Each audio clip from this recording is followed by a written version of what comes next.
السلام علیکم۔ آج آپ کے سامنے BS انگلش کا ایک نیا ٹاپک جو کہ ماڈرن ڈرامہ ہے، اس کی میں کچھ آپ کو تفصیل بتانے کی کوشش کروں گا۔ سب سے پہلے شروع کرتے ہیں تاکہ ٹائم ویسٹ نہ ہو۔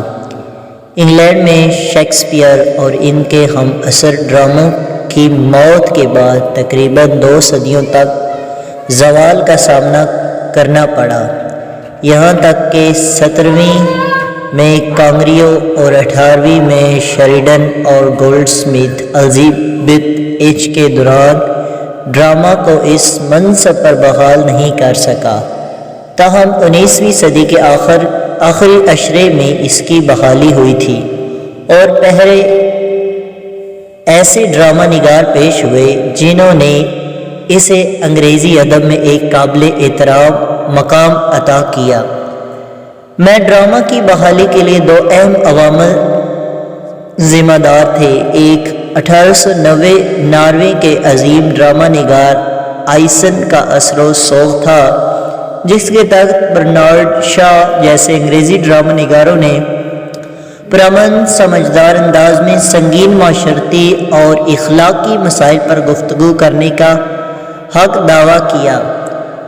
دوسرا اس وقت کا مکروہ ماحول تھا جس نے آسکر ویلڈ جیسے مردوں کو عظیم وکٹوریہ دور کی اخلاقی مفروضوں کو غیر سنجیدگی سے پیش کرنے اور اس کی روایت تدبر یا سمگلنگ کا شائستہ مذاق اڑانے کی اجازت دی۔ پہلے عنصر نے یہ مزاحیہ خیالات یا مقصد کو جنم دیا، جبکہ دوسرے عنصر نے کامیڈی آف مزاحیہ مصنوعی مزاحیہ کو زندہ کیا۔ ایبسن کے اثر و رسوخ کے تحت 1890 سے انگلینڈ میں سنجیدہ ڈرامے وقت اور جگہ پر دور دراز موضوعات سے نمٹنا بند ہو گیا۔ اس نے مردوں کو سکھایا تھا کہ اصل ڈرامہ انسانی جذبات سے نمٹنے کے لیے ضروری ہے، ان چیزوں کے ساتھ جو عام مرد اور خواتین کو قریب اور عزیز ہے۔ اس طرح نئے ڈرامائی نگاروں نے اپنے پیش رویوں سے سنجیدہ روانیت اور تخلیق کا کلاسیکی دور دراز کو ترک کر دیا اور اپنے ڈراموں میں انگریزی زندگی کی اصل زندگی کا علاج کرنا شروع کیا۔ پہلے اشرافیہ طبقے کے پہلو متوسط طبقے اور آخر کار مزدور طبقے کی اصل زندگی کے اس سلوک نے ڈرامہ کو زیادہ سے زیادہ نظریات کا ڈرامہ بنا دیا، جو ماضی کے ادبی نمونوں، موجودہ معاشرتی کنونشنوں اور وکٹوریہ انگلینڈ کے مروجہ اخلاق ہدایات کار انقلاب پسند تھے۔ نئے ڈرامہ نگاروں نے بنیادی طور پر جنسی تعلقات، مزدوری اور جوانی کے مسائل، رومانوی محبت، سرمایہ داری اور والدین کی اتھارٹی کے خلاف لڑائی جو وکٹوریزم کی خصوصیت تھی سے نمٹنا ہے۔ ان کے ڈراموں کے کردار مستقل طور پر سوالیہ، بے چین اور عدم مطمئن رہتے ہیں۔ نوجوان وکٹوریہ کے تعصب کی ازیحتی دور کرنے کے لیے جدید کارروائی ہے۔ نورا کی مثال کے بعد ایبسن کی اے ڈول ہاؤس کی ہیروئن کو جو اپنے سست دبنگ شعور کو چڑھتی ہے، جو اپنی شخصیت کو کچلنے اور اپنے مستقل طور پر کسی بچپن کی طرح غیر ذمہ دارانہ حالت میں کہنے کی کوشش کرتی ہے۔ ان ڈراموں میں شامل نوجوان خواتین بڑی شدت سے حقوق نسواں کی تحریک اور شان میں شامل ہوئی۔ ایک نئی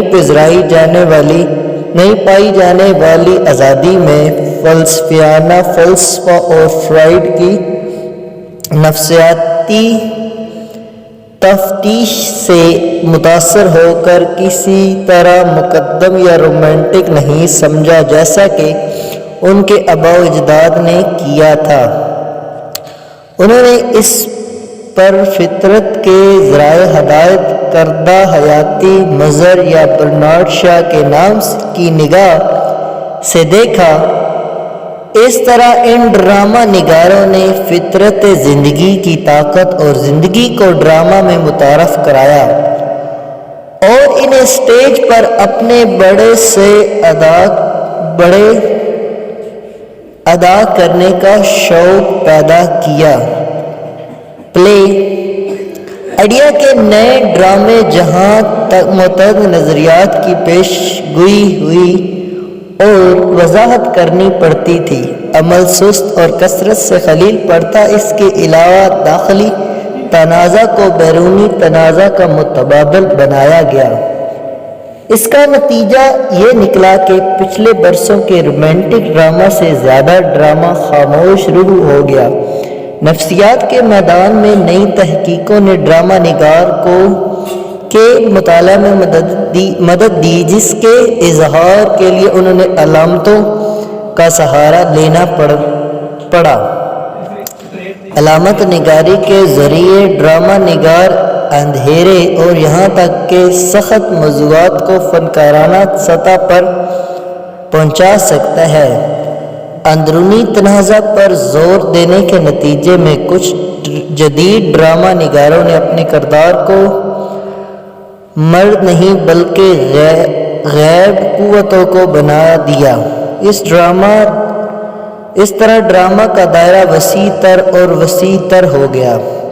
غیر سنجیدہ کامیڈی کے میدان میں 20ویں صدی میں کامیڈی آف مزاح کا احیاء ہوا۔ جدید دور بہت حد تک ایگسٹن دور کی طرح ہی ہے، کیونکہ عجیب طنزیہ مزاح کی واپسی کی وجہ سے جو سن 1700 میں کانگریو کے ہاتھوں اپنے عروج پر تھی۔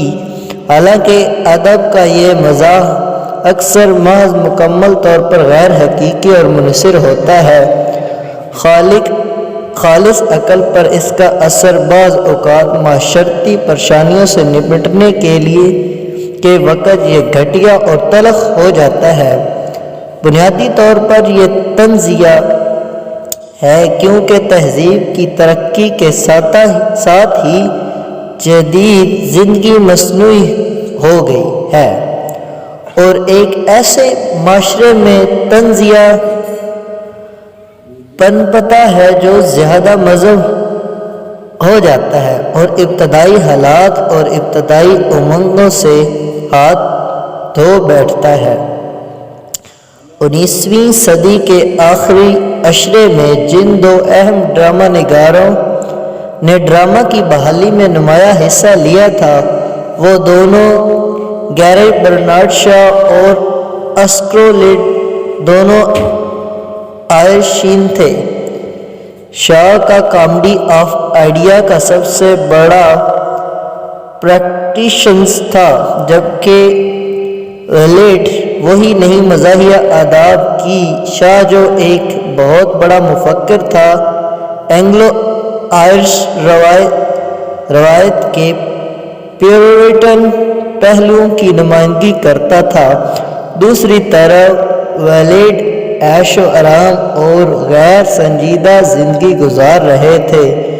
شاہ کی طرح گہری مفکر نہیں تھی اور زندگی سے اس کا طرز عمل بنیادی طور پر ایک چل تھا۔